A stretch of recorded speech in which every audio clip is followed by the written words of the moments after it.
Good afternoon, Stream Recorder.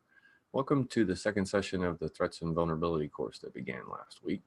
Last week, we covered the first 5 lessons, our standard model. We got you all set up. We talked about indicators of compromise, talked about baselining and auditing,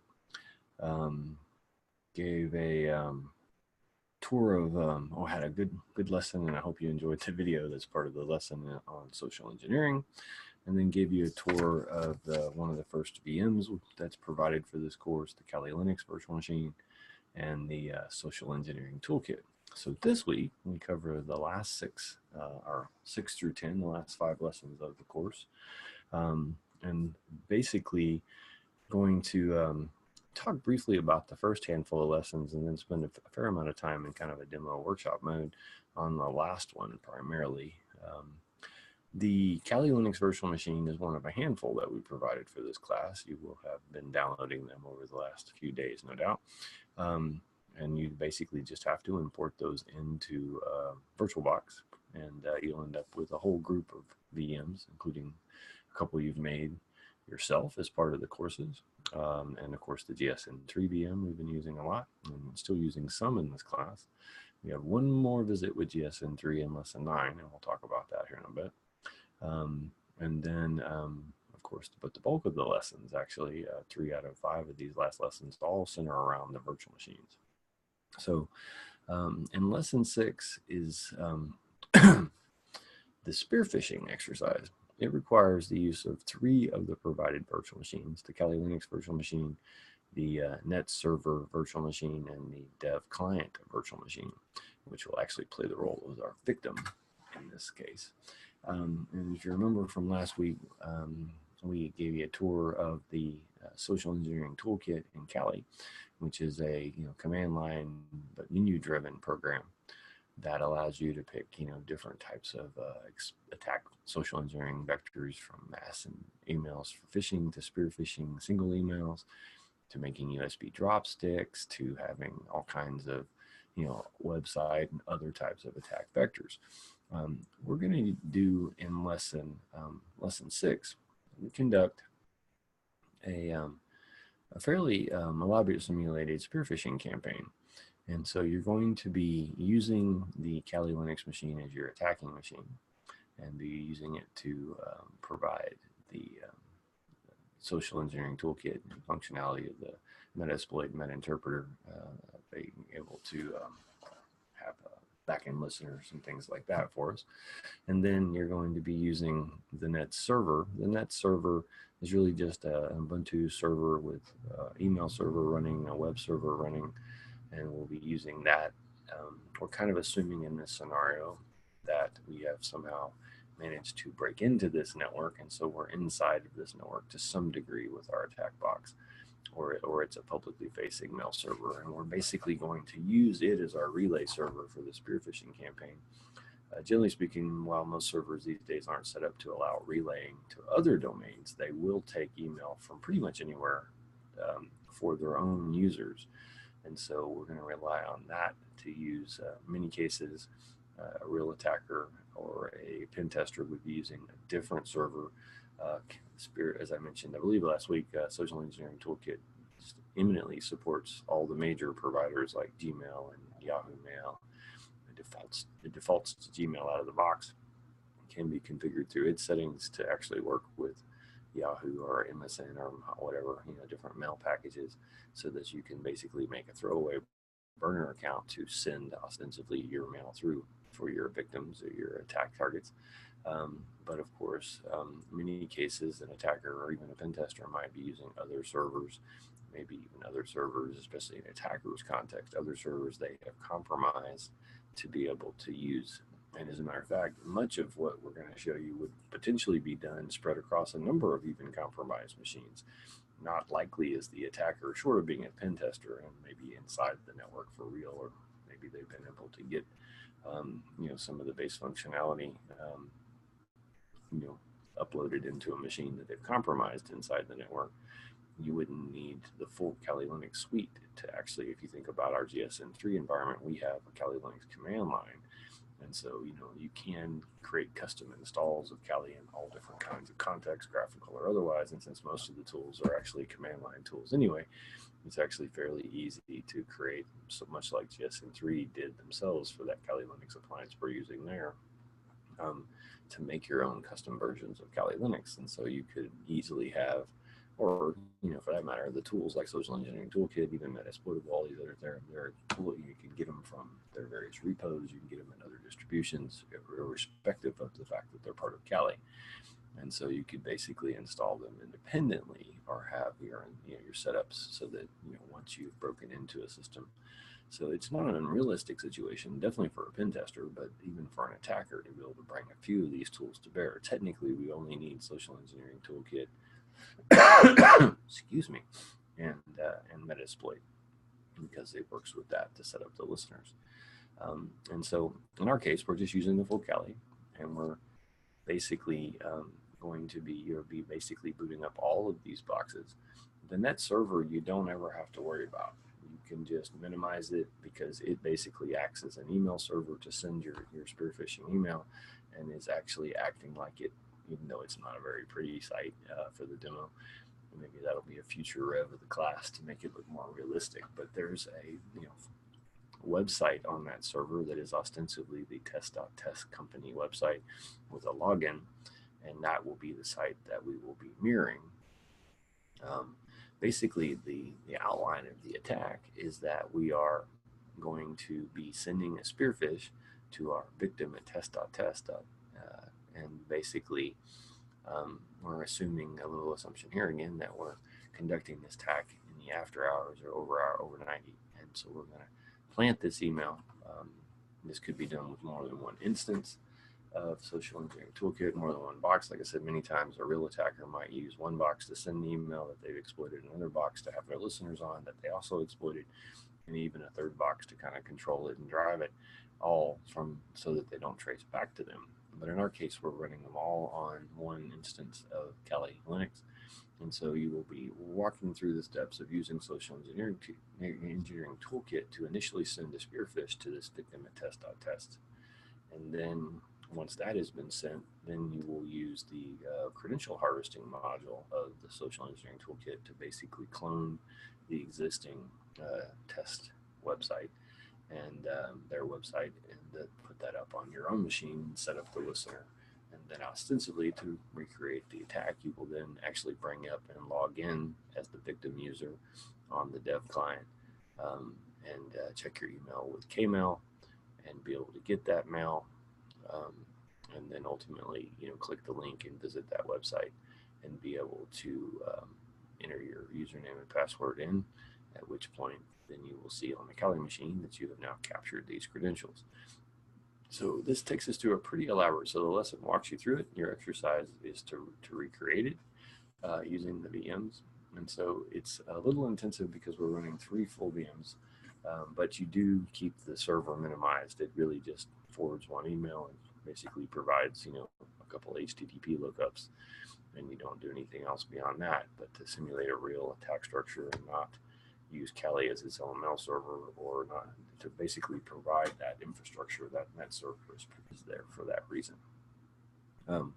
So there is one area that we've hit a couple different times. This has been done by a few other students, of course. Some have had no problems, and then one did.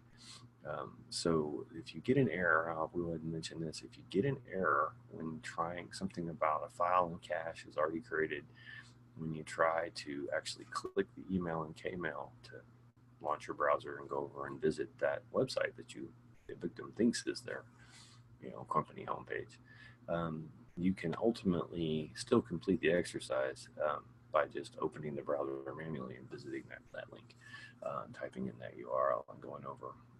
And so, but I'm hoping that you don't have that problem. But if you do, please let me know, because I'm trying to sort out whether it was a one-off, if it's something to do with the underlying, I'm not exactly sure what's going on. I have seen it in one case, and so I want to confirm if it's a bigger issue. So if you do, please let me know if you do see that.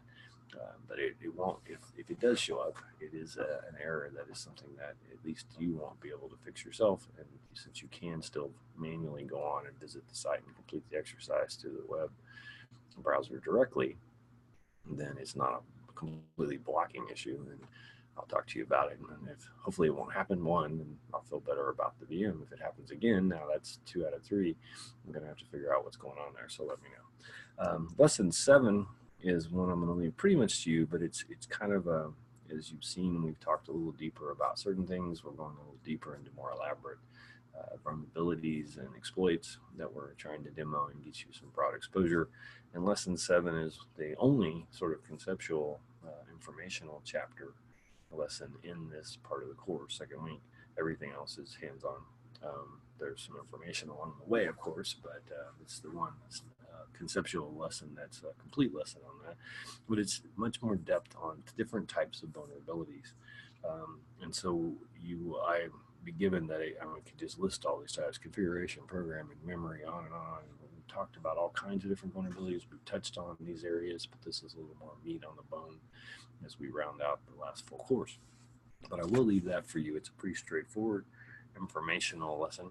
And if you have any questions, let me know. We have an office hour later this evening. And of course, actually, I believe the student in the class, we have a one-on-one later this evening. So I'm sure we'll chat about some of this in our one-on-one later. Lesson 8 is another exercise, and that uses the provided VMs. In this case, you only need to use 2. As a matter of fact, you can leave your Kali Linux machine up if you've worked from 6 and right on through to 7 down to 8. And then you'll be shutting down the dev client, and you'll be shutting down the net server, and you'll be bringing up the VM version of Metasploitable 2. We have played with Metasploitable 2 a little bit already, of course, and especially the network defense class, and using it as as part of our GNS3 topology. But the one thing about that version that I want to put it together is that Metasploitable has just a ton of exploits, obviously, and things we don't even touch on all of them by any stretch in the program, even though we cover a good number and expose you, and you find some on your own, of course, by using Nmap and stuff. But the one in the topology, because it's a Docker appliance and it's using the same Docker image that the rest of the images we built are using for trying to make that a little smaller and less onus to run all those appliances and those simulations.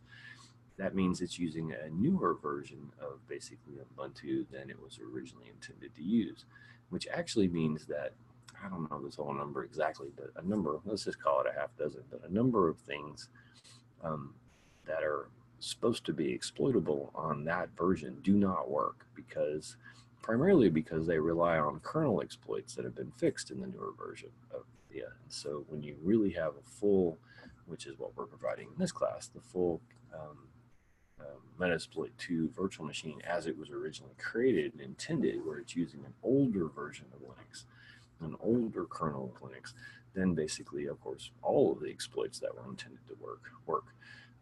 The vast majority of them work even in the GSM3 version. But, like I said, some of them, particularly the ones that rely on sort of some of these kernel issues, do not work in that version. And so at least wanted to provide a full version of it as part of letting you, obviously, if we dive deeper, and we're going to use it in this exercise. It's actually one of my favorite of the exploits that are in Metasploitable, because many of the exploits in Metasploitable, as you've already seen, are actually pretty straightforward. I mean, they're meant to teach and prove points, so like one of the ones we looked at earlier, the BSFTP backdoor, is an extreme example. It did happen, it was real, but it didn't get out in the wild very often, and that kind of stuff, that drastic, doesn't usually last very long. People figure it out or fix it. But sending in basically a semicolon and a smiley face at the end of a username, any username, even not a valid one, would cause the Metasploit machine to, that version of VS Code to fire off a backdoor on the other port. You could find it once you had done that. You could find that port and connect in, and then you had a root shell, and you had complete access. But it was pretty much you attempt to log in, you spawn the port, and you go log in, and you're there. And a lot of the examples in Metasploit are actually, if you've looked, and I know some of you have, at some of the Metasploit guides, because like I said, we don't cover all of them, so I encourage you to actually do that. It'll help you walk through some of the other things, and I know some of you have found these things on your own playing in the topology and exploited and played with some of the other vulnerabilities that are there. But most of them, a good number, are very simple. You do X and you're in. And hey, we have root. We do this, we have root. We do this, we have root. And if it was only that easy, even for attackers, of course, if it was that easy for attackers, the world would be in even more trouble than it already is. And if it was that easy for pen testers, obviously, somebody's not doing their job to defend, because most of these, real easy ones, they should be fixed, right? And you shouldn't be using these vulnerable versions. But these things do come along, so you need to be aware of them. But the one that we cover in lesson 8 is actually one of my favorites that's in Metasploitable 2, because it's a little more involved. And it actually, in our case, really plays well with, and you have to think back here a while, but if you go all the way back to Network Foundations class, second course in the program, we were teaching you about Linux, we were reviewing networking foundations, and we were setting up some different Ubuntu VMs that you were setting up yourself to play with. We were using GNS3 too, but if you remember particularly, there was a lesson about OpenSSH where we walked you through setting up, basically generating a public-private key pair, which of course you learn more about in cryptography. But then, you uploaded the public key to your machine, and thus were able to then connect using PuTTY, or if you're the users on Mac or Linux just using SSH at the terminal, you were able to connect basically with that public-private key pair and log in without having to type a username and password. And we even went so far as to disable username and password login on that VM. And then in most of the, of course, that's the way GNS3 works. You open up a terminal and you're kind of at the console, not necessarily supposedly, coming in remotely, even though that's the way it kind of operates, and you would use a terminal or PuTTY. But nonetheless, we went back to working with a lot of things that, even some of the VMs, like when you log into Kali, it's root and Tor, right? And the standard default root user and the root backwards for the password. And I've made very similar, simple passwords for the various servers, like victim on the dev client, and dev. It's a different user for a different reason, different course, but nonetheless, you can play with that too. But the idea being that, we went back to logins, which are pretty common, but we didn't want to forget about that. And we actually play on that exercise in this one, because basically the high level overview of what lesson 8 is all about is you're going to just have the Kali Linux machine, and you're going to have the Metasploitable virtual machine up and running. You will have to, as you follow the instructions, add some tools that are not actually part of the standard Kali Linux distribution. And it's one of the reasons we set up the Kali, the virtual machine the way we did, so that it has both a host-only adapter to talk to the local network of Metasploitable, and chapter 6, lesson 6, net server and web and dev client machines, so that we can make sure all that works. And even chapter 10, as I'm going to show you here in a minute. And so you just have to have those two up, make sure that they're both, able to ping each other, etc. And then you'll be installing some tools that, like I said, Kali doesn't have by default, which are NFS, Network File System tools. Basically, it's once again, like most of the exploits on Metasploitable, ultimately a pretty big, wide open hole once you work it out. But there is a buggy version, an exploitable version of the network file system being used, and they are sharing basically the entire drive of that machine, the root file system. So in a nutshell, what you're going to do is kind of a version of that Network Foundations exercise. You're going to generate a public and private key pair. You're going to use these network NFS tools and the ability to mount that drive onto your own Kali Linux machine, and then using the exploit, you're going to basically be able to, in effect, add your new hacker public key that you've just made to the root set of authorized keys, which means that then you can connect with PuTTY, or in this case, it would work with PuTTY, but in this case, you'll connect from a terminal on Kali Linux to the Metasploitable machine, and you will be able to log in. as the root user. And it does take a few more steps. There's a couple different services involved. It's not just a boom boom, it's a little bit more. So it's one of my favorite ones to demo or to talk about. And it actually does show sort of how you take advantage of one, um, and actually as part of your exercise, there is, some questions about what else could you do with this? And obviously, there's a number of things you could do, and many, many more than. But I mean, one's pretty easy. You could grab the various things like the shadow file or the password file, and then be able to try to use Hashcat to crack those passwords. Right? You could find out, read source code, all kinds of. I can't give them all away because then like just giving you a free homework assignment, right? But you get the idea. So it's a little more elaborate that we're going to use one tool to then help us leverage the ability to get in a different way. And ultimately, the goal of trying to get control of root access. And so I think it's a fun and fairly simple, but you just kind of walk through the steps. And then is a big sort of, not danger, but warning, just awareness. Like I mentioned earlier, in lesson 9, we return to GNS3. So for the moment, when you get to lesson 9, you are advised if you got enough power in your machine to handle it all, you can run it all, but shut down Kali, shut down that exploitable, and then basically bring back up GNS3 at least for one last time in the course, where and we return to the damn vulnerable web app that is part of GNS3. And so you have to set it up one more time, go over there and turn it on, set the permissions. But instead of doing like we did in the previous courses, network defense primarily, where we played with SQL map and attacked the web and web SQL injection, and we're able to find out users and do all kinds of things and gain control of that machine that way, or gain access to that machine that way, and read all the data. This time, we're going to actually work with 2 different sections of damn vulnerable to once again show a little bit more of, it's still a simulation, but it's the concept I'm trying to get across here, that we can, and in many cases, that's the real world, not the way Metasploitable makes it like, boom, and I'm in, yay. It's more likely you have to do this to do that. Now I'm in, and it's your chaining exploits. And so like in lesson 8, we take advantage of NFS failure and the sharing of that whole partition and our ability to map that drive and use it.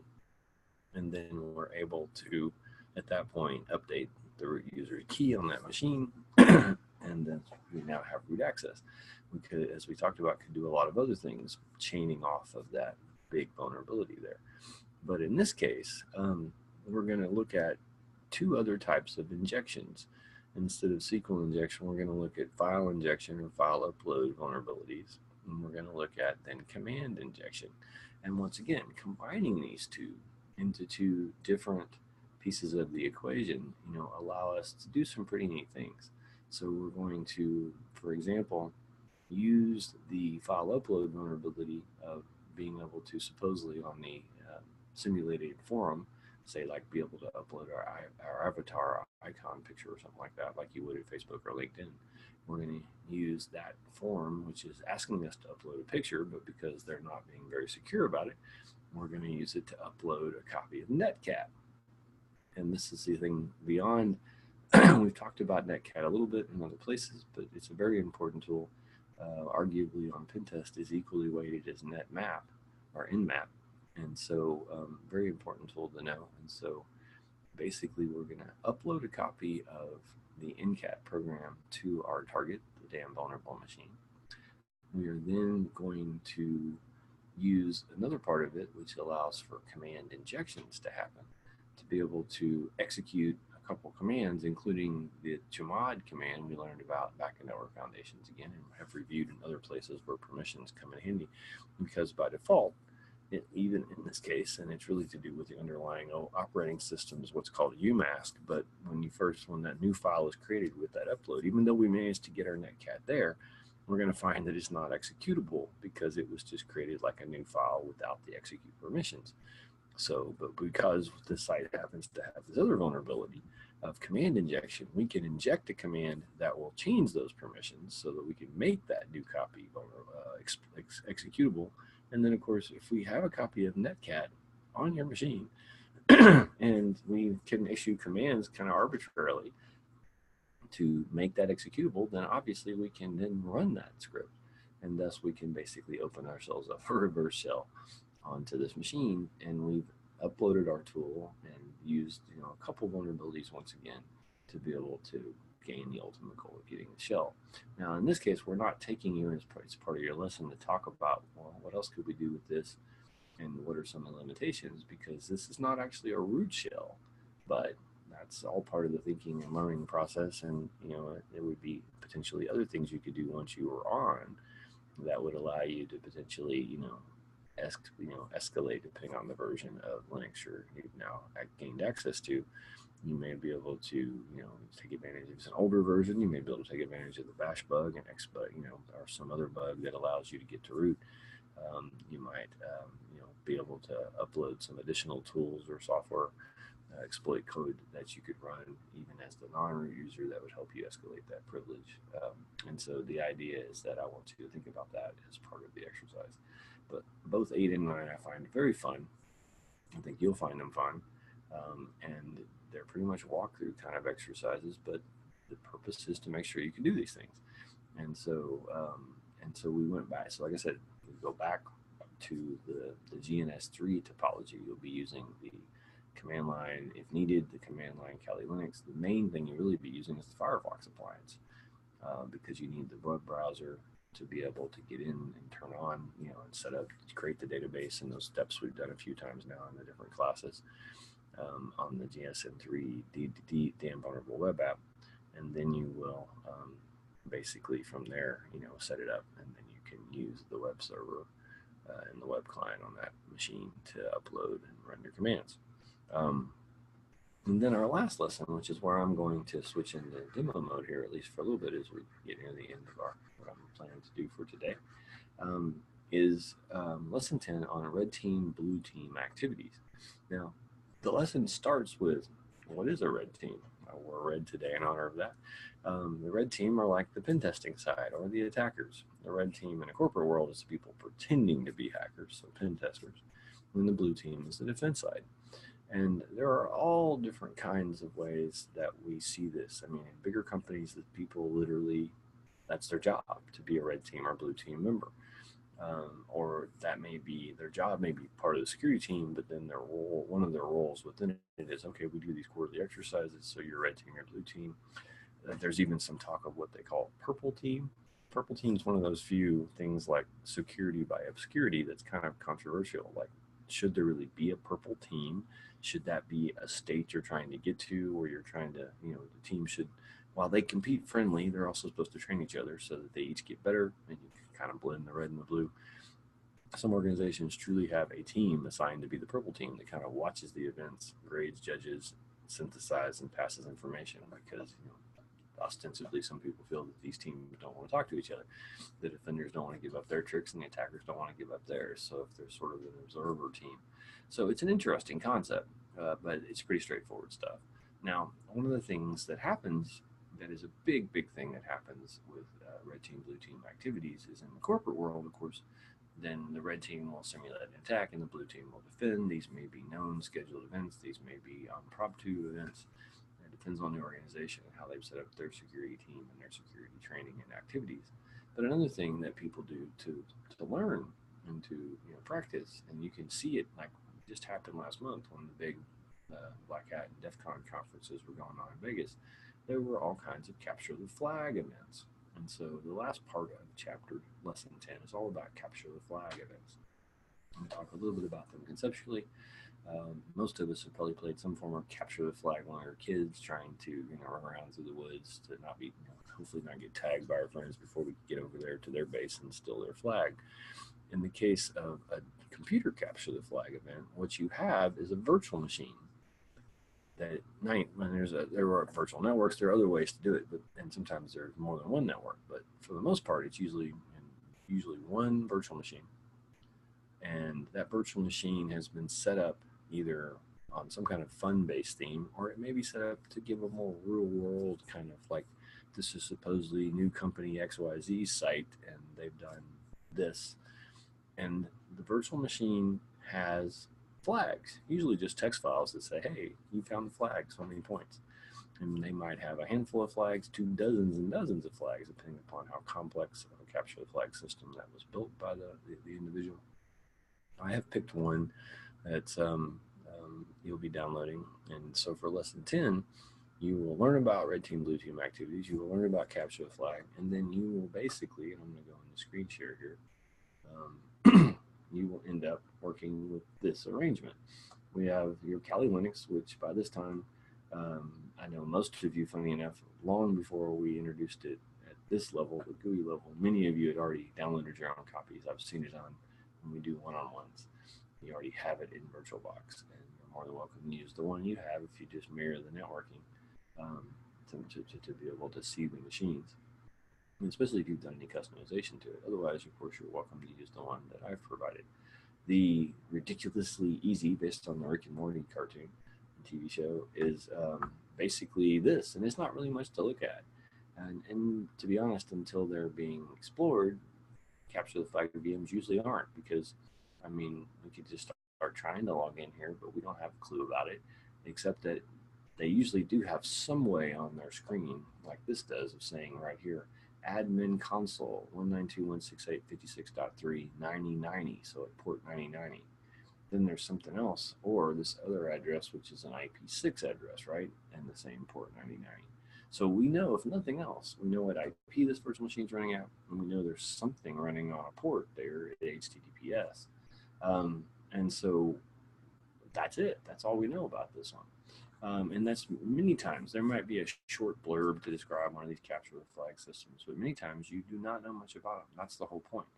They are intentionally vulnerable. There have been certain things left, ports open, maybe older versions of just like exploitable in a sense, people sort of, but it's more of a theme. You're supposed to find the flags and follow the hints to where you find all the flags and ultimately gain root access.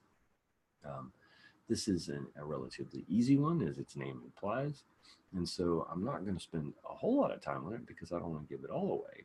But just based on some of the things you should know already, like one of the first things you can probably imagine that you would want to do would be run an nmap against this thing, right? So what in the heck is over there on 192.168.56.3? So we can fire off our Kali Linux, get up a terminal, and then just fire off nmap, and it'll come back and we see, okay, well, there's at least a few things there within the standard ports. We've got an FTP server. Well, that's interesting. We've got an SSH server, also interesting. We have a standard web server. And then we have this other 9090 TCP open Zeus admin. But we also know from the console over on the left that it's an HTTPS, so it's some form of a web server, right?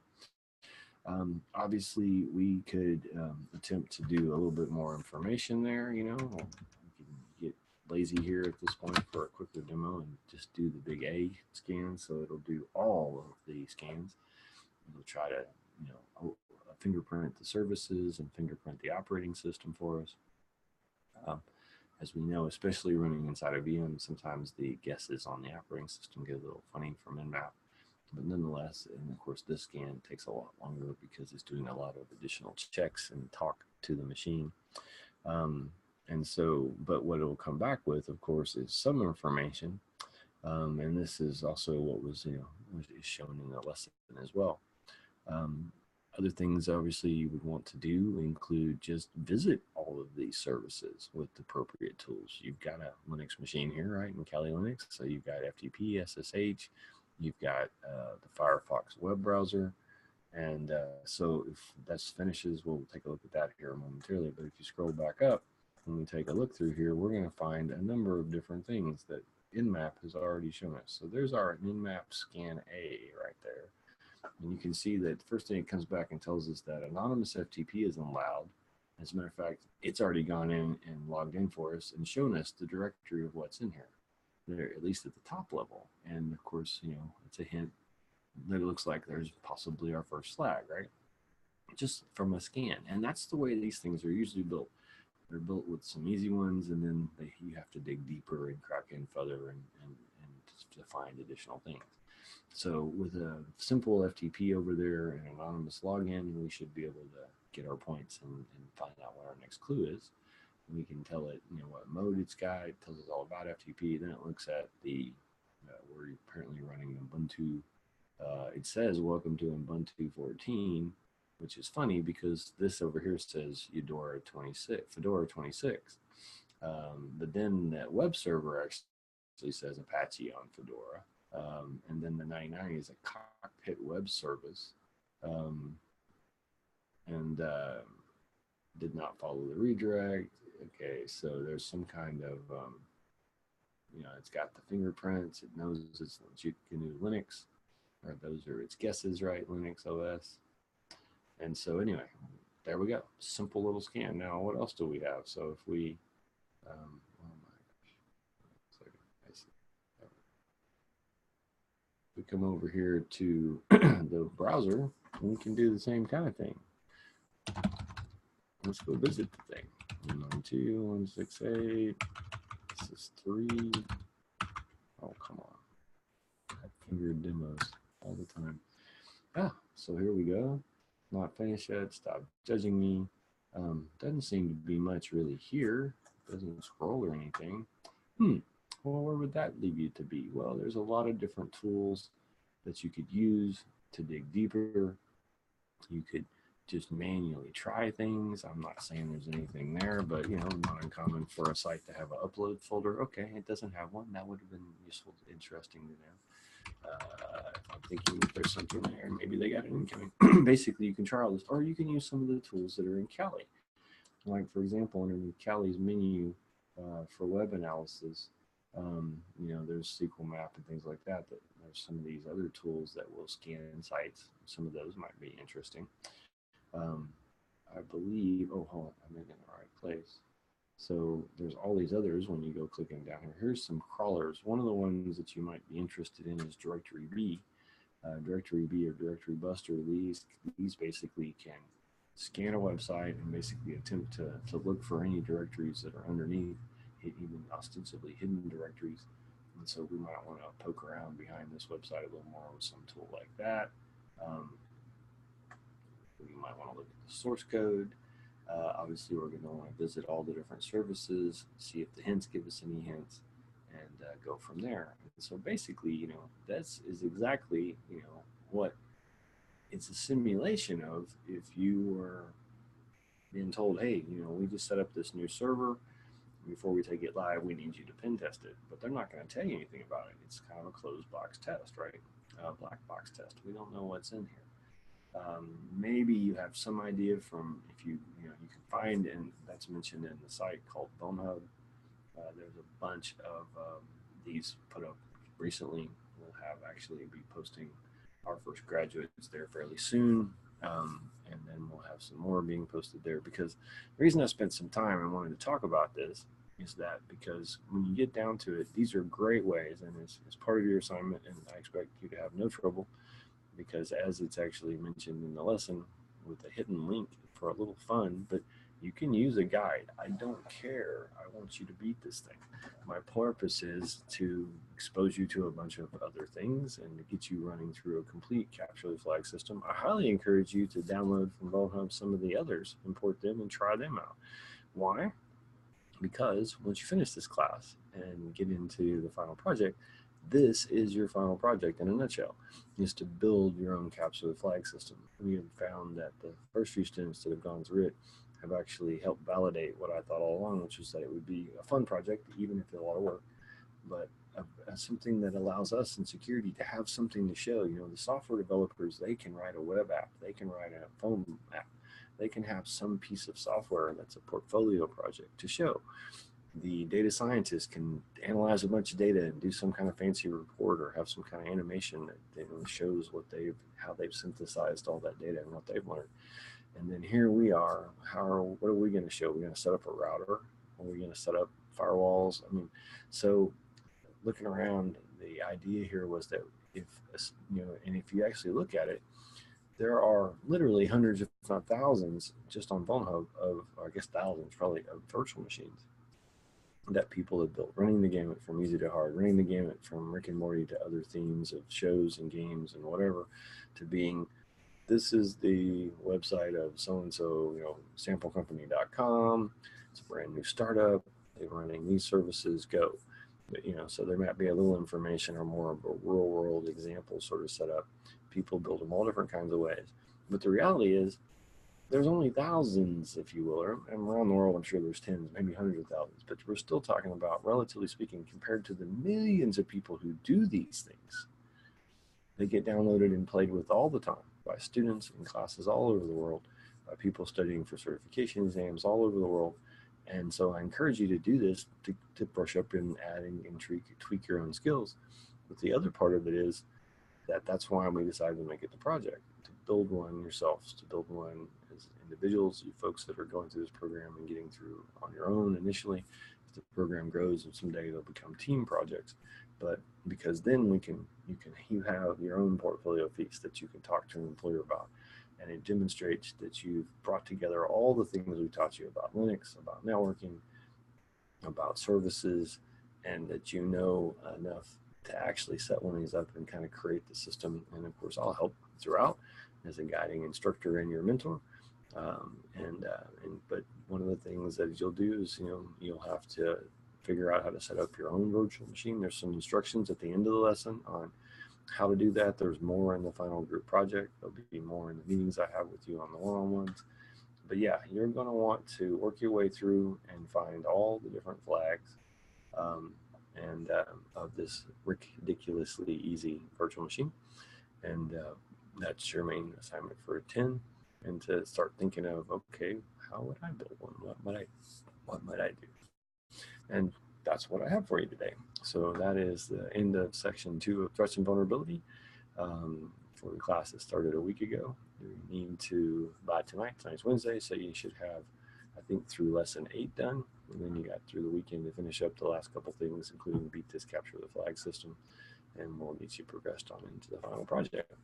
As I said, we have an office hour. I have an office hour later tonight, but I also have a one-on-one with the student that's taking this class. So I'll talk to you then.